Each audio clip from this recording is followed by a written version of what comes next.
हरे कृष्ण। आप सभी लोगों का भागवत गीता ज्ञान प्रबोधिनी के सत्र में स्वागत है। हम लोग भगवत गीता ज्ञान प्रबोधिनी के 5वां अध्याय आत्मा का विज्ञान के प्रश्नावली से चर्चा कर रहे हैं।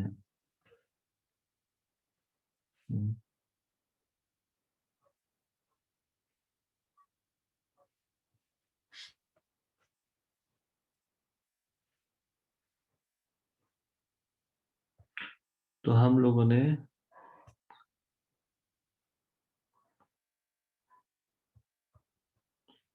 छठवां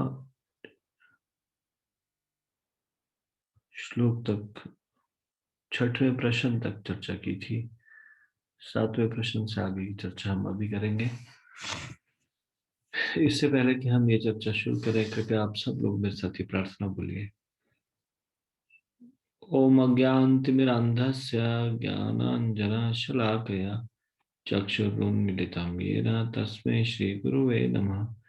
श्रीचैतन्यमनोभीष्टं स्थापितं येन भूतले स्वयं रूपः कदा मह्यं ददाति स्वपदान्तिकम्। वन्देऽहं श्रीगुरोः श्रीयुतपदकमलं श्रीगुरुन् वैष्णवांश्च श्रीरूपं साग्रजातं सहगण रघुनाथान्वितं तं सजीवं साद्वैतं सावधूतं परिजनसहितं कृष्ण चैतन्य देवं श्री राधा कृष्ण पादान सहगण ललिता श्री विशाखान्वितांश्च। हे कृष्ण करुणा सिंधु दीनबंधो जगतपते गोपेश गोपिका कांत राधा कांत नमस्ते। तप्त कांचन गौरांगी राधे वृंदावनेश्वरी वृषभानुसुते देवी प्रणमामि हरिप्रिये। वाञ्छाकल्पतरुभ्यश्च कृपा सिन्धुभ्येव च पतितानां पावनेभ्यो वैष्णवेभ्यो नमो नमः। जय श्री कृष्ण चैतन्य प्रभु नित्यानंद श्री अद्वैत गदाधर शिवासादि गौर भक्तवृंद। हरे कृष्ण कृष्ण कृष्ण हरे हरे, हरे राम राम राम हरे हरे।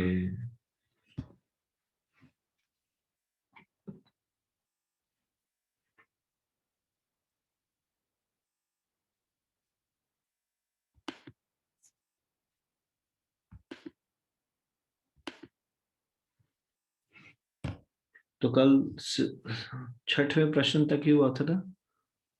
जी बाबू जी, हरे कृष्ण। ठीक है।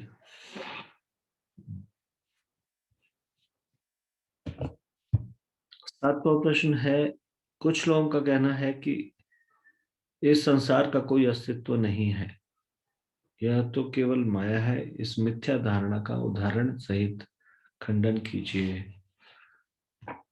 तो 7वें का उत्तर आप में से कौन देंगे? हमने ये पढ़ा था भूमिका का कुछ भाग।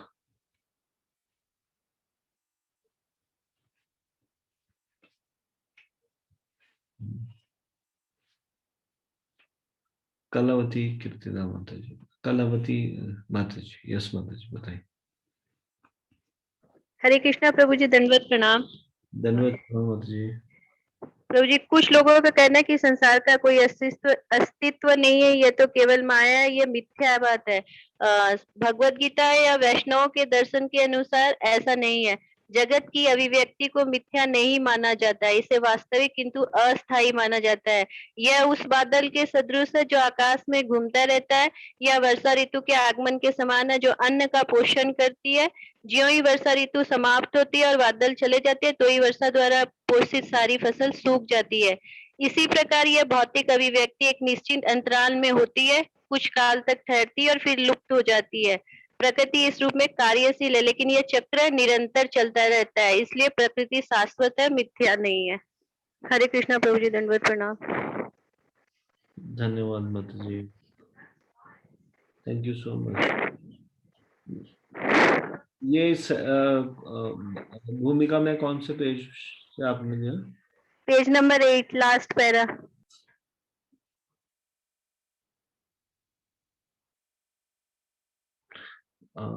लास्ट पैराग्राफ, ये ईश्वर जी प्रकृति काल तथा कर्म। प्रभु जी वहाँ है ना, लेकिन भगवत गीता भगवत गीता या वैष्णव के दर्शन कैसा ऐसा नहीं है, ऊपर से 5th लाइन। ठीक है, ठीक है, धन्यवाद। धन्यवाद। जगत की अभिव्यक्ति को मिथ्या नहीं माना जाता, इसे वास्तविक किंतु अस्थाई माना जाता है।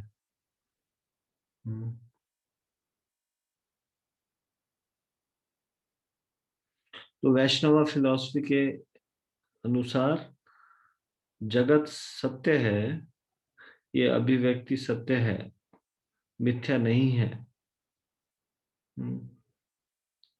किंतु अस्थाई है।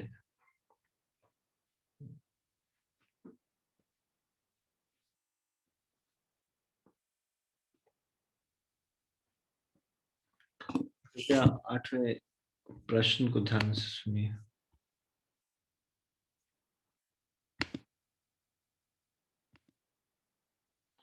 जिन 5 तत्वों ईश्वर, जीव, प्रकृति, काल तथा कर्म की व्याख्या भगवत गीता में दी गई है, उनमें से कौन से तत्व शाश्वत है और कौन से अस्थाई?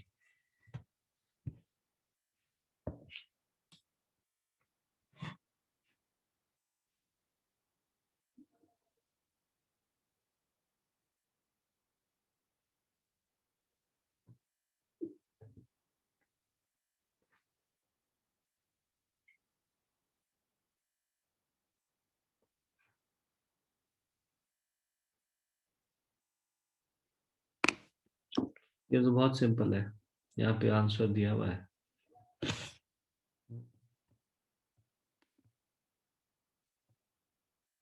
एकता सिंगल माता जी।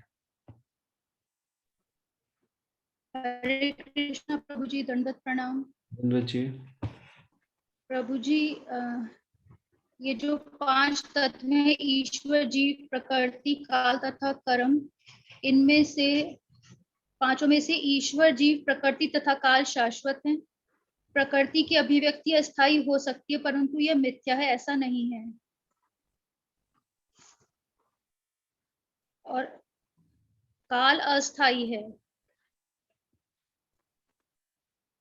काल अस्थाई है?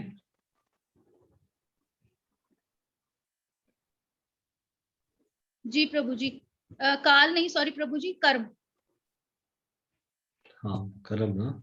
सॉरी प्रभु जी, कर्म अस्थायी है। कर्म हम अपने भगवत ज्ञान में जाकर के कर्म को बदल सकते हैं प्रभु जी।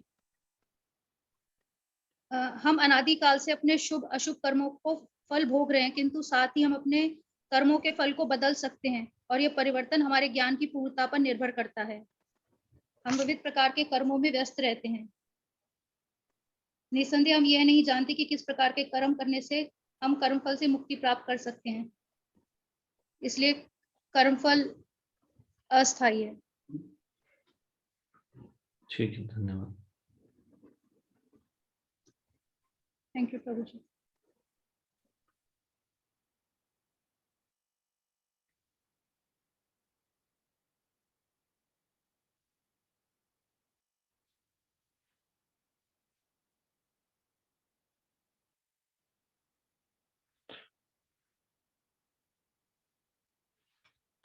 हमारे कर्मों के फल को बदलना किस बात पर निर्भर करता है?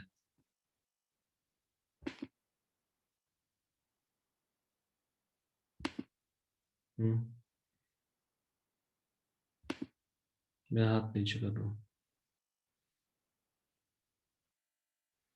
किस चीज पे निर्भर करता है हमारे कर्मों के फल को बदलना?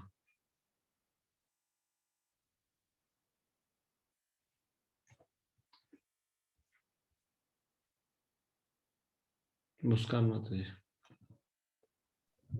हरे कृष्णा प्रभु जी, दंडवत प्रणाम। प्रभु जी, हम हमारे कर्म भक्ति से बदल सकते हैं। हम जब भक्ति करते हैं तो जो भी हमारे बुरे कर्म होते हैं वो नष्ट हो जाते हैं, और मतलब वो क्या उसको कहते हैं, अचिंत्य गौर प्रभु जी ने हमें समझाया था एक लेक्चर में।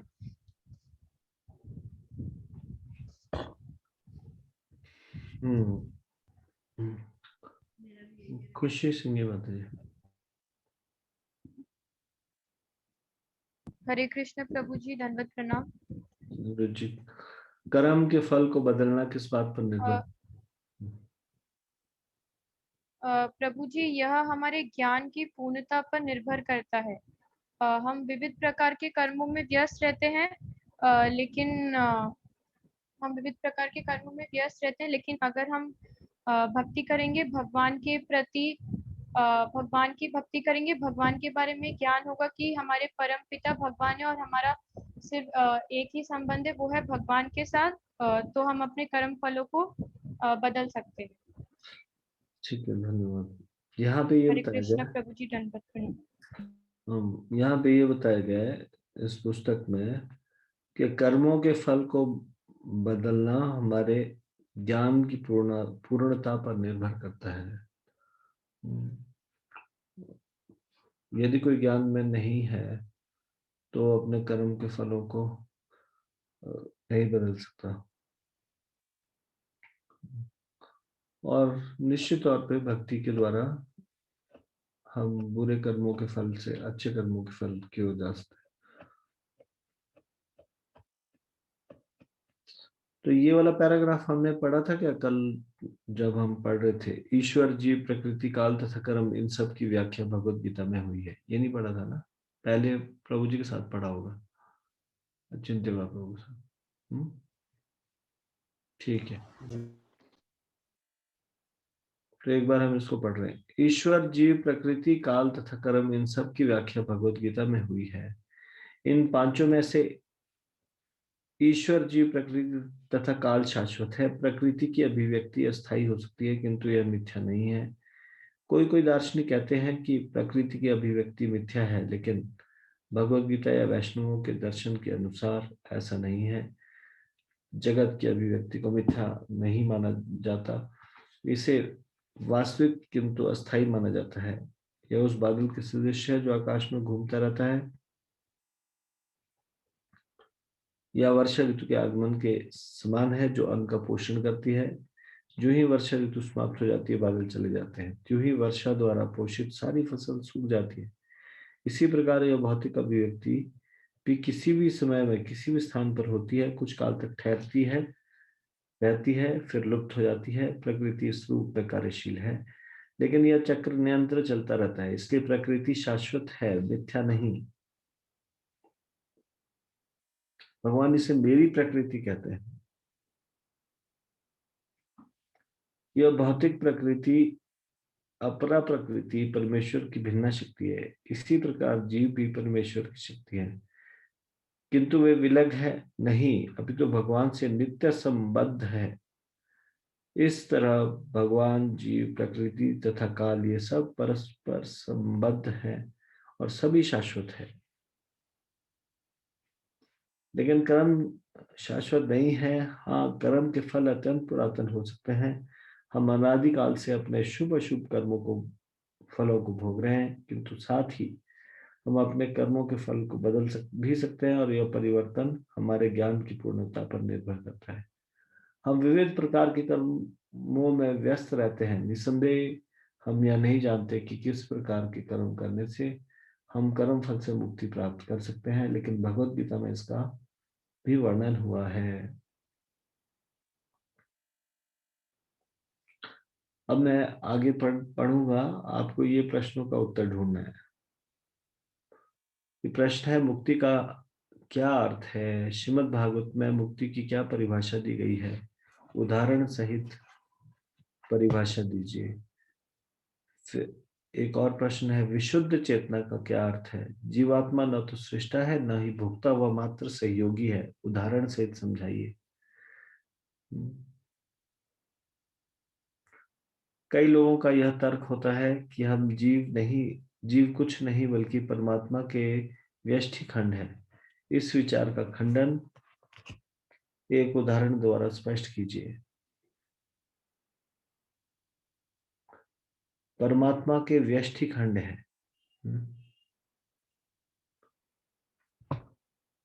तो कुछ लोग ऐसा सोचते हैं, तो इसका खंडन मैं आपको बताना है। असत्य तत्व, भौतिक पदार्थ तथा सत्य आत्मा से, यहां से तो फिर आगे शुरू हो जाएगा। ये दूसरे का 13वें अध्याय के 13वें श्लोक से यहाँ तक नहीं, यहाँ तक आपको बताना है। जीवात्मा न तो सृष्टा है, न ही भोक्ता, वो मात्र सहयोगी है। तो आपको ये 3 प्रश्नों के उत्तर ढूंढने हैं अभी।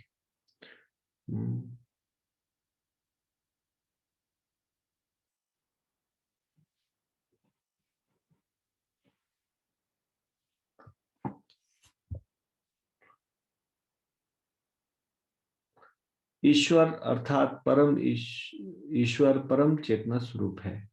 जीव भी ईश्वर का अंश होने के कारण चेतन है। जीव तथा भौतिक प्रकृति दोनों को प्रकृति बताया गया है, अर्थात वे परमेश्वर की शक्ति है। किंतु इन दोनों में से केवल जीव चेतन है, दूसरी प्रकृति चेतन नहीं है, यही अंतर है। इसलिए जीव प्रकृति परा तथा उत्कृष्ट कहलाती है क्योंकि जीव भगवान जैसी चेतना से युक्त है। लेकिन भगवान की चेतना परम है और किसी को यह नहीं कहना चाहिए कि जीव भी परम चेतन है। जीव कभी भी यहाँ तक कि अपनी सिद्ध अवस्था में भी परम चेतन नहीं हो सकता। यह सिद्धांत भ्रामक है कि जीव परम चेतन हो सकता है।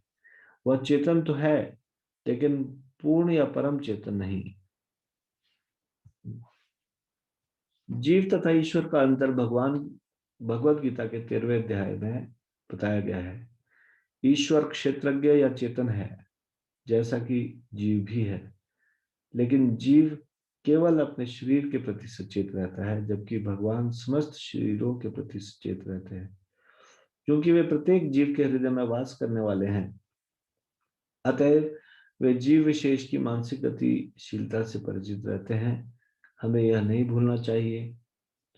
यह भी बताया गया है कि परमात्मा प्रत्येक जीव के हृदय में ईश्वर या नियंता के रूप में वास कर रहे हैं, और जैसा जीव चाहता है वैसा करने के लिए जीव को निर्देशित करते रहते हैं। जीव कहता है कि उसे क्या करना है।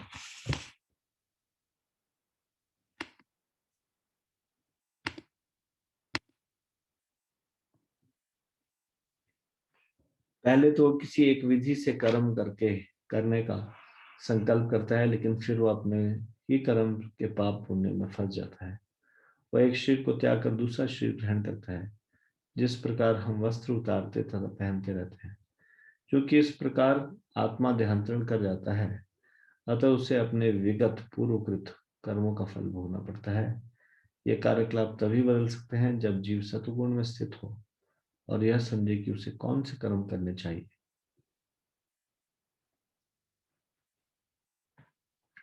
यदि वह ऐसा करता है तो उसके विगत पूर्वकृत कर्मों के सारे फल बदल जाते हैं। फलस्वरूप कर्म शाश्वत नहीं है। इसलिए हमने यह कहा है कि 5 तत्वों ईश्वर, जीव, प्रकृति, काल तथा कर्म में से 4 शाश्वत हैं। कर्म शाश्वत नहीं है।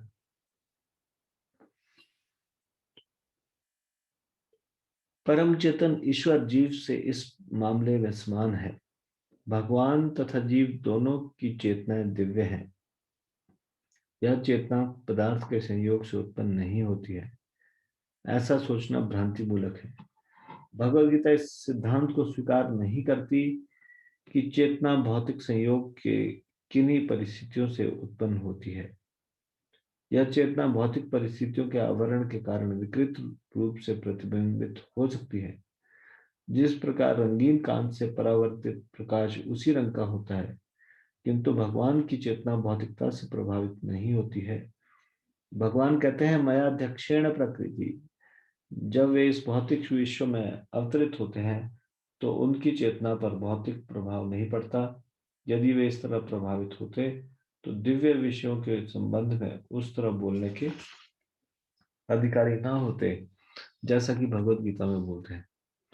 भौतिक कल्मशग्रस्त चेतना से मुक्त हुए बिना कोई दिव्य जगत के विषय में कुछ नहीं कह सकता। अतः भगवान भौतिक दृष्टि से कलुषित दूषित नहीं है। भगवद गीता तो शिक्षा देती है कि हमें इस कलुषित चेतना को शुद्ध करना है।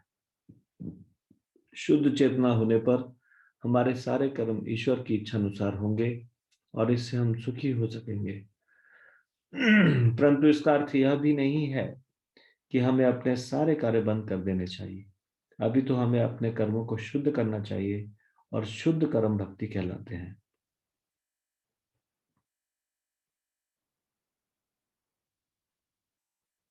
भक्ति में कर्म सामान्य कर्म प्रतीत होते हैं, किंतु वे कलुषित नहीं होते।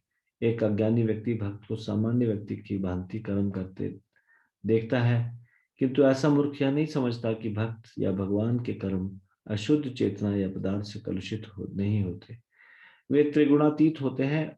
जो भी हो, हमें यह जान लेना चाहिए कि अभी हमारी चेतना कलुषित है। जब हम भौतिक दृष्टि से कलुषित होते हैं तो हम बद्ध कहलाते हैं। मिथ्या चेतना का प्राकट्य इसलिए होता है कि हम अपने आप को प्रकृति का प्रतिफल उत्पाद मान बैठते हैं। यह मिथ्या अहंकार कहलाता है।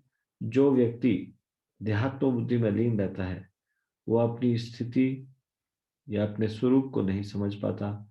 भगवत गीता का प्रवचन देहात्म बुद्धि से मनुष्य को मुक्त करने के लिए ही हुआ था और भगवान से यह सूचना प्राप्त करने के लिए ही अर्जुन ने अपने आप को इस अवस्था में उपस्थित किया था।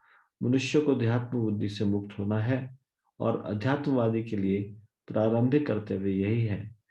जो मुक्त होना चाहता है, जो स्वच्छंद रहना चाहता है, उसे सर्वप्रथम यह जान लेना होगा कि वह शरीर नहीं है। मुक्ति का अर्थ है भौतिक चेतना से स्वतंत्रता। श्रीमद् भागवत में भी मुक्ति की परिभाषा दी गई है। मुक्तिर्हित्वा अन्यथा रूपम स्वरूपेण व्यवस्थिति। मुक्ति का अर्थ है इस भौतिक जगत की कलुषित चेतना से मुक्त होना।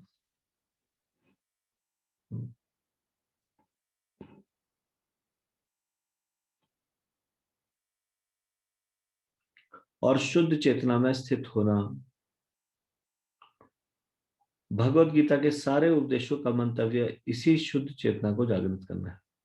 इसलिए हम गीता के अंत में कृष्ण को अर्जुन से यह प्रश्न करते हुए पाते हैं कि वह विशुद्ध चेतना को प्राप्त हुआ या नहीं। शुद्ध चेतना का अर्थ है भगवान के आदेशानुसार कर्म करना। शुद्ध चेतना का यही सार है। भगवान का अंश होने के कारण हम में चेतना पहले से ही रहती है, लेकिन हम में निकृष्ट गुणों द्वारा प्रभावित होने की प्रवृत्ति पाई जाती है। किंतु भगवान परमेश्वर होने के कारण कभी प्रभावित नहीं होते। परमेश्वर तथा क्षुद्र जीवों में यही अंतर है।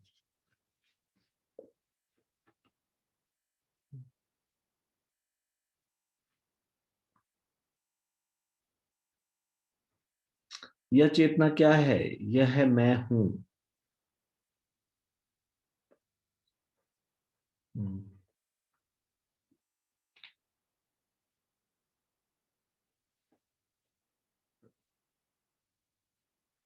तो फिर मैं हूं क्या है? कलुषित चेतना में मैं हूं का अर्थ है कि मैं सर्वे सर्वा हूं, मैं ही भोगता हूं। यह संसार चलायमान है क्योंकि प्रत्येक जीव यही सोचता है कि वही इस भौतिक जगत का स्वामी तथा सृष्टा है। भौतिक चेतना के दो मनोमय विभाग हैं। एक के अनुसार मैं ही सृष्टा हूं और दूसरे के अनुसार मैं ही भोगता हूं।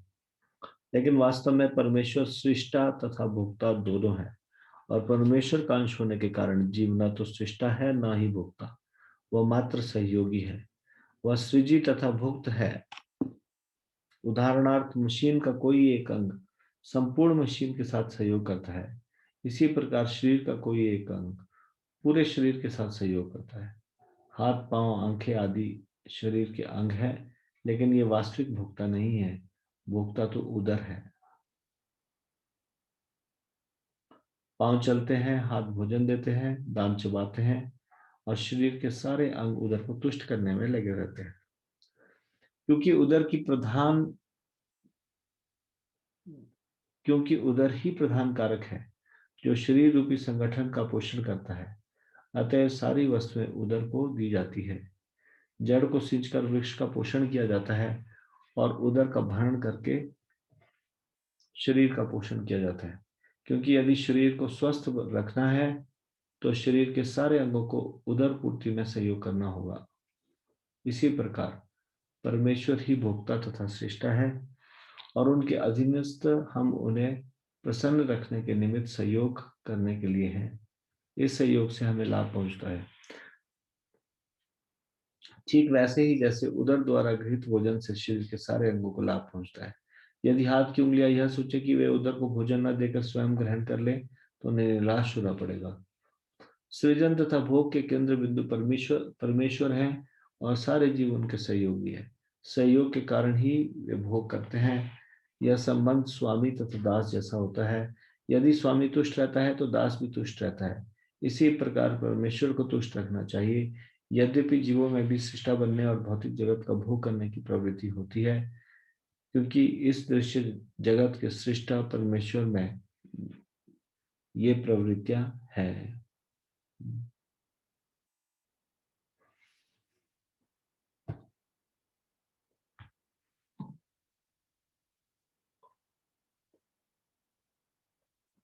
तो यहाँ हमको दो प्रश्नों के उत्तर मिले इस पैराग्राफ में, या इन पिछले दो पैराग्राफ में।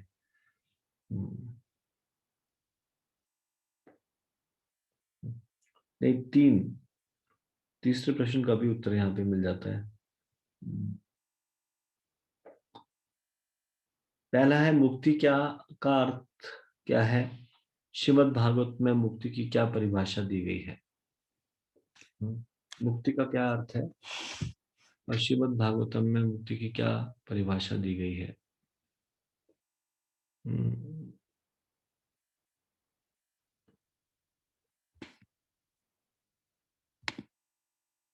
Please raise your hand.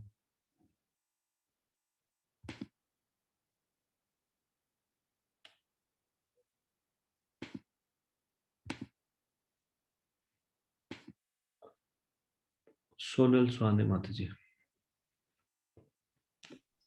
हरे कृष्णा प्रभु जी, दंडवत प्रणाम। हरे कृष्ण जी। प्रभु जी, मुक्ति का अर्थ है भौतिक चेतना से स्वतंत्रता। श्रीमद् भागवतम में भी मुक्ति की परिभाषा दी गई है। मुक्ति का अर्थ है इस भौतिक जगत की कलुषित चेतना से मुक्त होना और शुद्ध चेतना में स्थित होना। ठीक है, हरे कृष्णा प्रभु जी, दंडवत प्रणाम। धन्यवाद धन्यवाद। विशुद्ध चेतना का, मैं पहले सबके हाथ नीचे कर लेता हूँ। कृपया दोबारा हाथ उठाइए। विशुद्ध चेतना का क्या अर्थ है। Please raise your hand.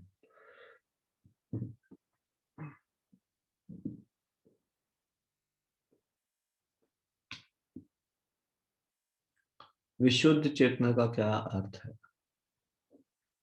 आप लोगों के पास ये पीडीएफ है, ये अपलोड की जाती है ना, तो आप उसको दूसरे फोन में साथ साथ में देख के भी, आप देख के भी उत्तर देंगे, कोई प्रॉब्लम नहीं। या फिर अभी तो हम भगवत गीता से पढ़ के आंसर दे रहे हैं।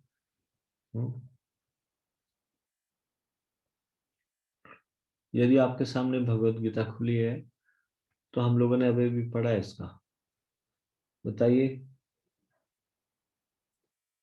विशुद्ध चेतना का क्या अर्थ है।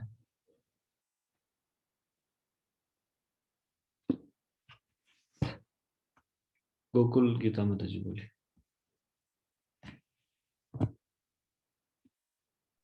हरे कृष्ण प्रभु, प्रणाम। धन्यवाद जी। तो जी भगवान की आदेशानुसार कर्म करना। ठीक है, शुद्ध चेतना का अर्थ है भगवान के आदेशानुसार कर्म करना।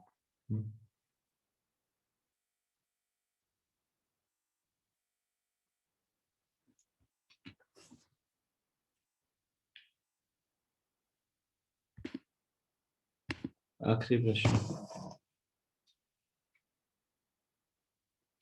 जीवात्मा न तो सृष्टा है न ही भोक्ता, वो मात्र सहयोगी है। उदाहरण सहित समझाइए। Raise your hand.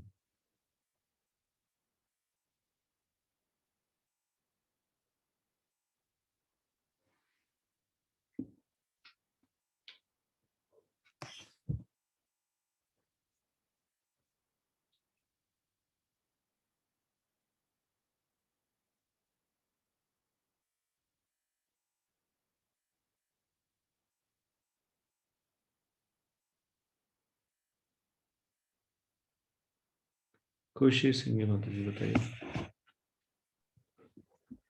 हरे कृष्ण प्रभु जी, दंडवत प्रणाम। धन्यवाद जी। प्रभु जी, वास्तव में परमेश्वर सृष्टा तथा भोक्ता दोनों है, और परमेश्वर का अंश होने के कारण जीव ना तो सृष्टा है ना ही भोक्ता, वह मात्र सहयोगी है, वह सृजित तथा भुक्त है। उदाहरणार्थ, मशीन का कोई एक पुर्जा संपूर्ण मशीन के साथ सहयोग करता है। इसी प्रकार शरीर का कोई एक अंग पूरे शरीर के साथ सहयोग करता है। हाथ, पांव, आंखें आदि शरीर के अंग हैं, लेकिन ये वास्तविक भोक्ता नहीं है। भोक्ता तो उदर है।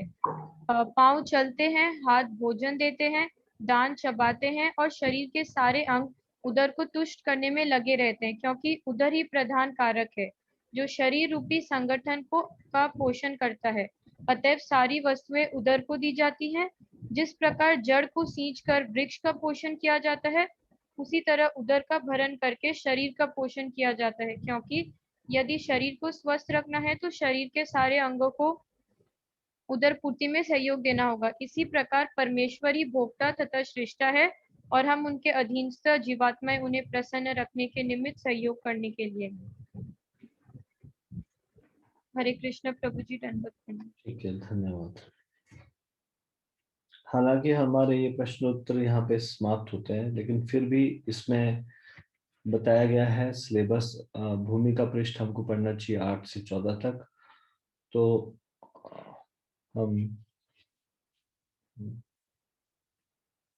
इस नेक्स्ट पैराग्राफ अतएव भगवद गीता में हम पाएंगे, यहाँ से लेकर और 14 पेज नंबर 14 तक थोड़ा पढ़ेंगे, और उसके बाद फिर हम कल फिर इसमें आएंगे दूसरे अध्याय के 13वें श्लोक में। आप इसको पढ़ लीजिएगा। इसमें से मैं आपसे कुछ प्रश्न खुद, इसमें प्रश्न उत्तर नहीं दिए हुए, मैं खुद से प्रश्न आपसे पूछ सकता हूँ। पहले हम इनको पढ़ेंगे और फिर मैं प्रश्न पूछ सकता हूँ। ये अतएव, ये आप सामने देख रहे हो, अतएव भगवद गीता में हम पाएंगे यहाँ से लेकर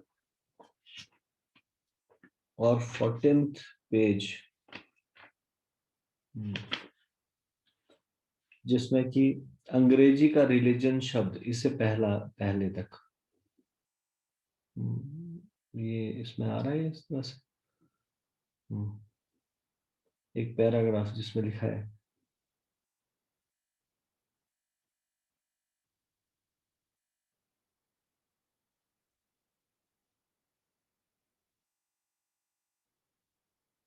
हाँ यहाँ तक, ये जो आप सामने देख रहे हैं।